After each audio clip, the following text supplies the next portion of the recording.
Hello, hello, hello, hello. Having some technical differences there. But hello, hello, hello. My name is Linda Murray Bullard. I am inviting you. Thank you for joining me on the Business Plus Mixer, where we have business conversations with business people for business people. Today, I'm so excited because I have two of my guests here who are going to tell you about something that I am just excited. It was great learning about what they do and how they do it.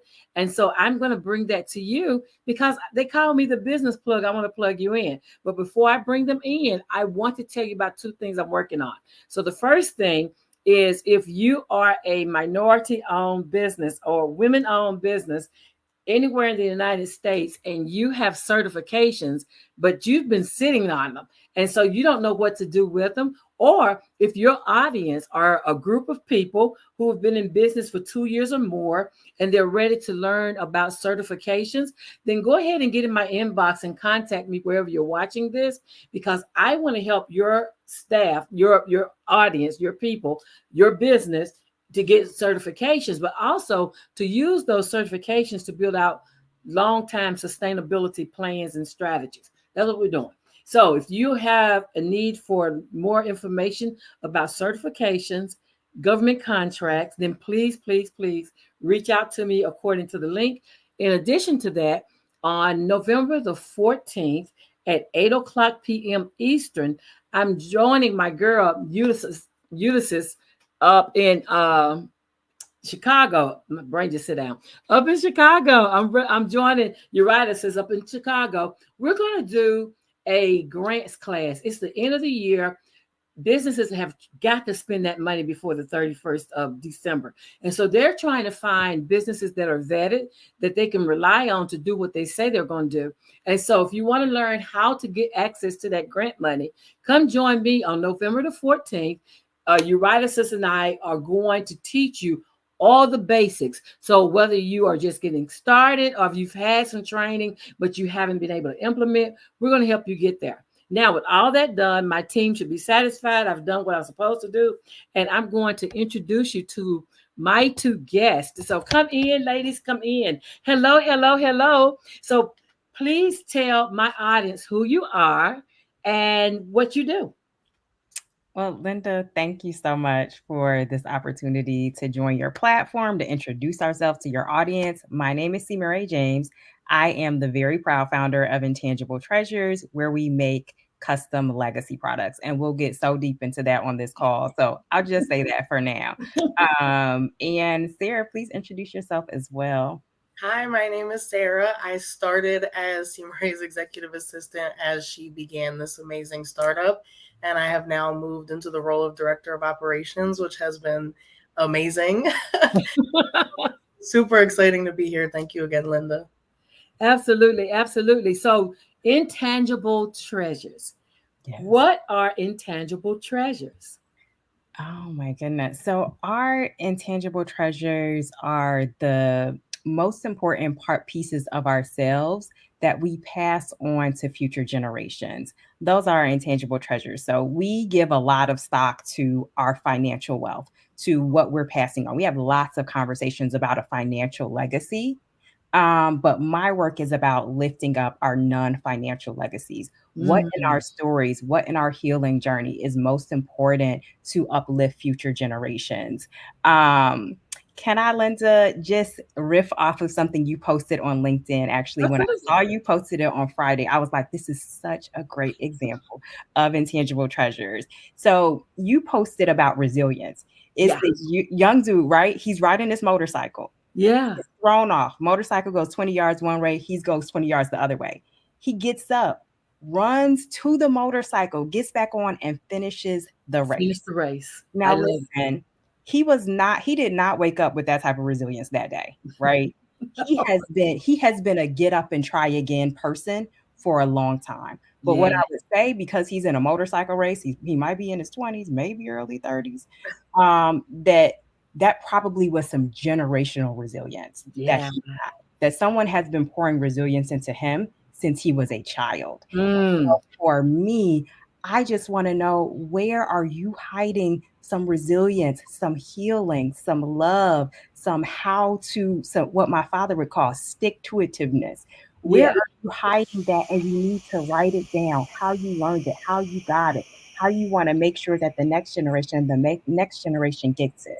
So when we talk absolutely. about legacy, we're talking about money, and we are talking about, adult to adult legacy transitions. I want us Mm, to talk about legacy transitions when it comes to every single aspect of our lives, but most importantly, our spirit and our character. absolutely, absolutely. So, Sarah, tell us, why do you feel this work is important? So for me, starting out with this, I'm, single, no kids, just me and my cat. Like I never really thought of legacy as something that could even like be important or resonate with me, but I do come from like a background in education. So working with kids and like although they may be like, it really like put it in perspective for me realizing like they learned a lot from me even if they weren't learning it from home or a lot Mm, of kids come from broken homes, they come from foster homes, they're in the system like but me being someone who was consistent in their life, I was somebody who was able to pass down what I know to them. We would have deep conversations. I would give them advice when they came to me. I had a very open door policy. And then CEMERE really just made me realize like how important my stories and my lessons and the things that I've learned are. And although maybe right now I don't have children to pass it down to, like I have friends, I have, family, I have my friends' children who are literally like kids to me who I can speak to and, give this gift to. You can get it really from anybody. And that's really where like I see how important this work is and how valuable it is because a lot of us don't have financial wealth. Like my family really doesn't come from a place where there's a lot to be passed on. But if you can crack through them and really, I come from a family, like a foreign family, and they're a little harder to kind of get information out of. Everything's like hush hush, like we don't talk about it, like it's not your business. Stay in, a child's place. But it really like comes down to like, this is how you heal those generational curses is by opening up those books. It's by opening up these stories. It's by really understanding where your parents, your grandparents, all these generations stem from so that you can, learn to heal. Like I'm in a healing process right now and I'm working through my past and really seeing like where things are stemming from, not just, where what I've learned, but what I learned from my parents, like where I get some of my character traits and how I've, as I've gone on, I've taken them and I've strengthened them or I've fine tuned them. Like, and these are lessons I can pass to somebody else, even if it isn't my own children, it was my students. And I never noticed that, but I was doing that. And, yeah, my friends' kids, and I never noticed it. But when they would come to me and be like, hey, Aunt Sarah, I'd be like, oh, what do you want to talk about? Are you okay? Like, you don't think about it during your day to day, like, especially our generation, we're a lot more open than the past ones were. But it's really just like really getting in and like really just knowing who you are and passing that down because people I can learn love that. so much from you. I love that. Last week, I got to meet a entrepreneur, and her business is based on her grandfather's lemonade recipe. You know, and Yeah, I told her, I said, that right there, right? Yeah. Because what you all are doing, you're making cookbooks and you're creating, these legacy items. And to Sarah's point, they don't have to be blood. Like legacy is it's more than blood. It's also in relationships and how we meet other people. To Mary, talk to me about your grandmother. yes. So thank you, because that gets us into, I was talking about, the concept of Yeah. intangible treasures and why I founded it. But let's get into like exactly what it is. So we do customized legacy books. You'll see one of our sample products is the Moretti family, an Italian family who really wanted us to capture their recipes. But for me, the reason why the recipe books are so important as a legacy product is because my grandmother loved through food. She may not have been, feely, tushy, huggy, kissy. However, she had your favorite cake like made for you in a mini size when you walked into her house and you were to sit down and listen to how her day went as you ate her cake. But to me, that was even, as she was passing away, we were trading recipes. We were talking about knowing how to make ice cream from scratch, which is not a skill Mhm. that is widespread. That is just as important. And I think especially as people of color, Yeah, where we face so much oppression in the outside world, when we were home cooking for our families, that was a time when we fully had control of how we loved each other. That exactly. maybe we weren't, in fact, in many cases, allowed historically to show affection in public or to do certain things in public, but to be at home where we really could feed each other the way that we wanted to, I think Mm. is extremely important. And so there are many products. Our products are about, we say connection heals is a core part of our work. So we have family yearbooks, again, ensuring that you know who is in your family, but also giving a snapshot of the family stories. I tell people I want that kid to be like, what did the family look like in 1995? Mhm. And like the family can pull a book off the shelf and be like, look at Uncle Pete. Look at what's going on. But also know, oh my goodness, this was the year Uncle Pete started the barber shop. Wow, that's amazing to know. And look how he shared his stories as an entrepreneur in the book. I want us to have that rich history, that rich legacy, and ensure that we don't lose it in its importance today, but also in its importance for the future. Absolutely. I love that. I love that because like I grew up knowing that I had cousins. My mom was an only child. And so I didn't know anything about her family. My dad, I knew some about his family, but it wasn't until they both passed that I really learned about our family, right? And so your legacy book, your family book that you make is a way for us to keep track of who and how we're. I had to go research to find how did I get all these cousins? Like I had cousins everywhere, but there were no aunts and uncles. And so not understanding that we're descendants of four sisters and then understanding what those four sisters' lives were like helped me to understand all these different cousins, right? And capture those things in a period of time. So I had, to bring us all together, I had a luncheon that we all met up and all the four tables with the four sisters. One didn't have children, but the other three did. And so so we got to meet our cousins and things because I live in Chattanooga, but our family on my mom's side came from Jasper, Tennessee, which is up the road a piece. And so, but then they were moving to Chattanooga, and I'm thinking, okay, we're getting cousins in the area. Everybody needs to know who everybody is, that kind of thing. But I love that story about your grandmother. I love people who love with food because I don't cook. So, so, so I love the fact that she was one of those people because they are a blessing to us non-cookers. They are. Absolutely. So yeah, so when you talk about so cookbooks, so explain the process, if you will, Yes. from they go to your website and they can click anywhere wherever they're watching this to go to your website to see what your offerings are. But talk about that experience, how you moved them through to the item that they've selected. Yes.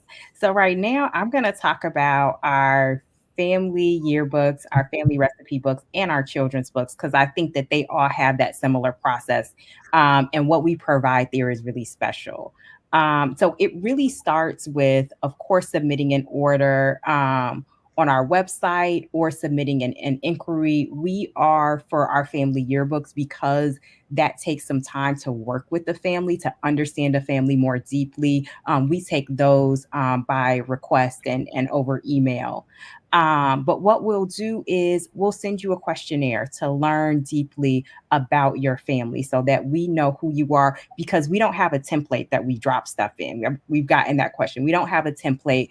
We get to know the style of your family. We get to know the aesthetic. We get to know the values so that as we're writing, we even kind of want to write in the voice. We want to know that y'all are from Chicago and you talk a certain way there. We want to know that y'all are from Tennessee, you talk a certain way there. So we can even incorporate the way that you use language into how we're writing about a person. Again, whether that's a children's book or whether that's adding in the narrative around a recipe, we want to make sure that your voice is reflected and that your aesthetic is reflected. I love that our designer, when we were working with the Moretti family, that he was looking into what are the colors and the aesthetics of Italy, looking at that home country and working that into the Mm. recipe book. Same thing with family yearbook. What is your voice? What is your style? We want that reflected. What's the look of the family? Um, my niece did a family yearbook. Hey, Kasayu, she did a family yearbook for our family. And it was just beautiful the way she thought about the time that my grandparents grew up in and reflected their look. So that's one part of it is knowing your values, the values, the voice, and the aesthetic of the family. I call those three the pillars that we are going to ensure that we have a consultation and a survey in which we learn about you a little bit more deeper. The other part is that we do your data collection, and people light up when I say this. So I can call your cousin for you. Okay. We will email, we will call. I call it polite stalking. Sarah calls it respectfully creeping, but we do the following up with family members so that we can get all the data, the pictures. We don't mind finding somebody, getting on someone's social media and figuring out what the best picture we can use that they have publicly available. We don't mind doing that to ensure that the family has a good product when we know folks are busy. We know that we are here to serve people who have busy lives, who would love to drop everything and take a month off from work and do a project like this themselves. We want to serve those folks who would love to do it themselves, but need someone to step in, do the data collection, do the design, and then we move on to printing. Of course, the family reviews, gives us their feedback, approved, and then they print. We have a standard 10 copies that we provide, especially for family yearbook and recipe book. And then if your family wants additional copies, great. And of course, we offer the family, if they would like a digital copy, they can request that as well. I love that. I love that you're doing that in real time. And I love that because so many times, like now, at the funeral, the end of life, then they give you a book that you're supposed to fill out to tell the family who this person was when they're not here, right? But you're doing this in real time while people are living, while they still have memories. Like you can talk to the elders, because I always say go to the elders because they have the stories that back up, and I think I told you the only picture we have of my grandmother, my maternal grandmother, is her mugshot.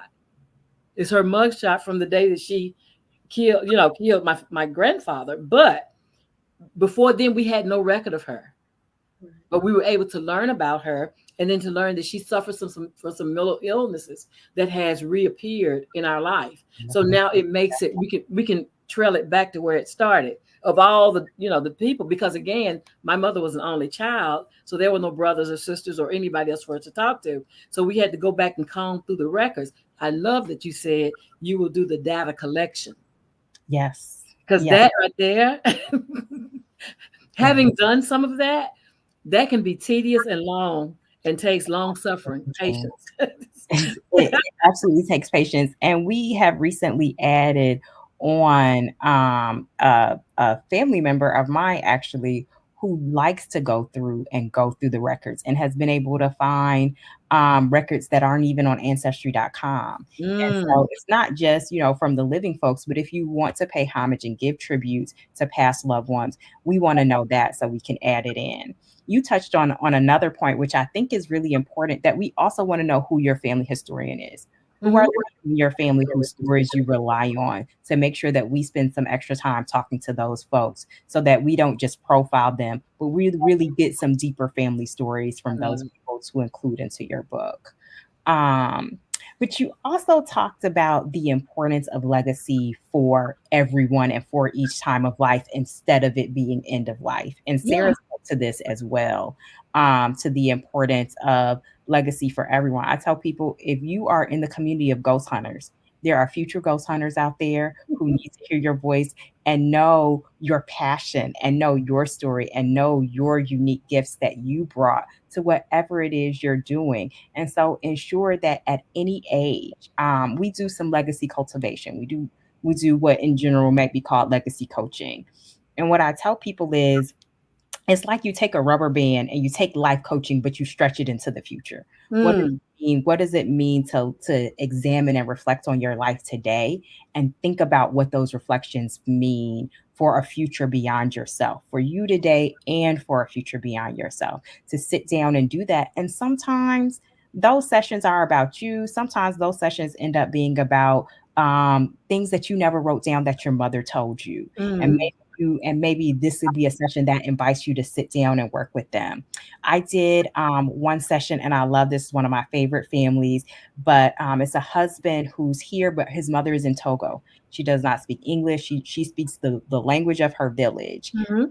And she's a protector. She's a provider. She is the person in the family who serves everyone and does not talk about herself. She's offended. Don't be Mm. asking questions.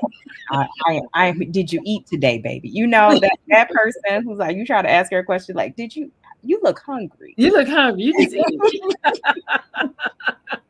The nurturer. Yes, the nurturer who doesn't like that mirror getting on herself. But Absolutely. I created a guide for him on, because I know he goes home 1 month out of every year. And so Hmm. I created a guide for with questions and also tips. How do you get the nurturer to talk about themselves? Yeah. How do you, and it's like, well, why don't you picture your granddaughter your age? What would you tell her about this time in your life? That you almost have to appeal to them as a nurturer. And so the Absolutely. session did not ended up being about him. It ended Mm. up being about how he ensures that he gets the stories from his mother. And then we were able to provide him with 30 reflection questions that he could then ask his mother each day. Because also for the nurturer, now if you ask 2 or 3 questions, Too you really deep. in Too trouble. deep. So ask her one question a day. Out for a walk, play music. I tell people, don't try to make people talk about trauma that they're not ready to talk about. Yeah, yeah. Well, But that's that's really it. important. Yes. Absolutely, absolutely. And that, some of my friends who didn't have, we didn't have the same raising. I get that they're curious, right? And I have to remind them, but when you're asking African Americans to go back in that history, there's some trauma there. Like there are some things that happen that we'd Yes. rather forget about. And so I love that you have a whole method of bringing that out. It reminded me of my best friend's mom. She did not write her name down anywhere. She wasn't going to sign nothing. She was not going to put, you couldn't get it. She's like, nope, can't get it. You can have all the conversations, because she had a side hustle. She had some things she was doing. And she thought that if she signed something, you could trace it back and find out, oh, she's got this extra income over here. She was guarding and defending. All of that. And so, Sarah, when you're going through the process, like when you're putting all these together, what or if you can remember, or if you can share without the name, what incident like touched you as you were pulling things together? Was there any particular occurrence that really made you think, yeah, this is what we need to do? So specifically when we were putting stuff together, I think it hit me when we were working on the Moretti family's cookbook. Again, I come from a place where I really didn't realize like any of my legacy was important, and I just like I didn't think about like any of the connections I had, or how it could connect to my family. Like I just didn't think about it, and a lot of my family is overseas. Mm. There's very few of us here. So I didn't grow up with a big family. I didn't grow up with cousins. I didn't grow up with anybody around me. It was just me, my parents, my grandmother, my brother and sister. Um, and just seeing how much people, like CMERE said, like love through food. And just thinking back, like it really like hit me, because my grandmother is the same way. She is not gonna hug on you. She is not gonna kiss on you. My mother's very, touchy feely, but my grandmother, and that's where I get that from, because a lot of people like I'm like I had to realize that too. I'm like, why do like when somebody goes to hug me or like we're out, I'm like, what are you doing? Like, why are you touching me right now? But like I get it from my grandmother. And like she always, like everything I know about her, like she just always had like food. Everything was through, Mhm. like no matter how much we struggled growing up, and no matter how much it was hard, even keeping a roof over our heads, like there was always a meal on the table that made us feel better with whatever she had in that fridge or whatever my parents had in the fridge. Like she could put something together for us and make everybody feel better that night. And that was when I was like, oh, because you start thinking back about your childhood and like it opened up a lot of these feelings and a lot of these connections for me. And I was like, oh my gosh, I was like, this is so important because I love my grandmother. That is my homegirl. Like, we just even on we'll just be sitting next to each other. You just I just feel so much love from her, and she doesn't even have to touch me because I just know how she showed me that love over all these years and who she is as a person. And just seeing it come together as a cookbook for another family, I was like, oh, this is fantastic. It's so, I actually started asking her for some of her recipes, and I was asking her, not my mom, because when my mom makes it, it's not the same. I tell my mom that all the time. I'm like, I don't know what it is. But when you make the same dish, hers is better. So I don't want your input. Oh, Lord. She's got it's a grandmother thing. It's a grandmother thing. I want grandma's recipe. I want exactly how she does it. I'm like, you must put a little more cumin or something in there. She put some grandmothering in it. Your mother is sweet, Sarah. I can't believe you can say that to her. I was like, you don't make it the same. I'm like, you make it good, but it's not the same. Yeah, it's not. Yeah, because it's that grandmothering. We have that. So I started really sitting. I've been sitting with my grandma, and I'm like, how do you make this? And how do you do this? And I've had her really show me, because I grew up around food, so I can cook, but a lot of the we come from Egypt, so a lot of the dishes I don't really know how to make them. And I went over there last week and they were making one, and it was one of my favorites. And I just I saw my mom in the kitchen. I was like, can I just stand in there for a second?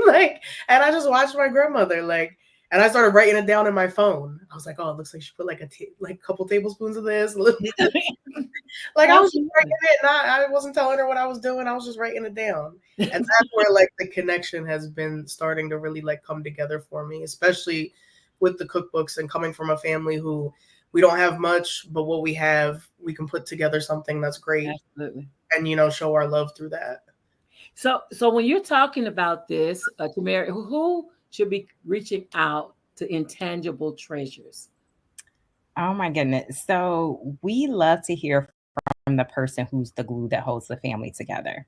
So you're the person who would be able to tell us okay, here are the names, and here's the person in the family that everybody goes to for advice on this or advice on that.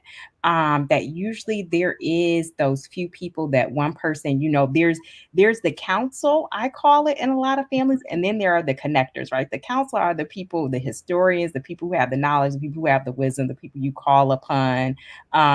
It's not a party without Uncle Pete, that's your council. But then you also have in families, you have those connectors. You have the people who kind of know where in the country somebody is. And when they're in town, they're going to reach out and see you. You have those family connectors. And it's usually the connectors who will be the people who will come to us. It's usually the person who makes sure that the family is held together. And we also want to talk to people who really value story, who value culture. I was speaking to a friend, hey, Crystal, hi, and she was saying we are the curators of family culture. So that while our communities have a culture, the family has its own culture as well. And we want to make sure that we are documenting that family culture for future generations, because the culture holds within it values. The culture holds within it your resilience, holds within it your healing, holds within it the special way you love that Sarah was talking about, that she can sit down and write a book on how her grandmother loves. Yeah. That's beautiful. And that's what we want to capture for people. I love that. I love that.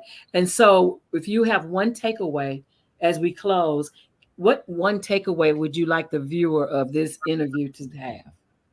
I want people to come and talk to us. Come reach out.